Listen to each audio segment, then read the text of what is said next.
Hello বন্ধুরা, good evening. তো আজকে তোমাদের সামনে যে গোপি ড্রেসটা নিয়ে চলে এসেছি, এটা পিঙ্ক কালারের ওপর গোপি ড্রেস আছে। দেখতে পাচ্ছ কটনের একটা ফুল প্রিন্টের ওপর পিঙ্ক কালারের একটা খুব সুন্দর একটা কাটিংয়ের গোপি ড্রেস শেয়ার করছি তোমাদের সাথে।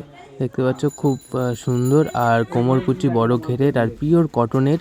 আর এর ব্লাউজটা দেখতে পাচ্ছ, এর ব্লাউজটা কিন্তু পাড়ের মধ্যে সেম প্রিন্টের কিন্তু এর ব্লাউজ আছে। ব্লাউজটা কিন্তু বোর্ডনেটের আছে, ফ্রি সাইজ আছে। আর এটার সঙ্গে ম্যাচিং কিন্তু ওড়না আছে।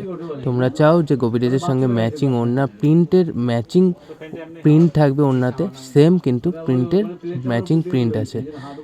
আর খুবই সুন্দর একটা আইটেম আছে। তোমরা নিতে চাইলে তোমরা নিচে দেওয়া নাম্বারে ইনবক্স করতে পারো, আর কমেন্টে জানাও এটা কেমন লাগলো তোমাদের। আর এটার মধ্যে যে আরও 4টে কালার আছে, মানে 3টে কালার আছে। 3টে কালার তোমাদের দেখাচ্ছে। একটা অ্যাশ কালার আছে, একটা বেগুনি কালার আছে, আর একটা হলো সবুজ কালার আছে। তো তোমরা যদি নিতে চাও এটা নিচে দেওয়া নাম্বারে কন্ট্যাক্ট করো।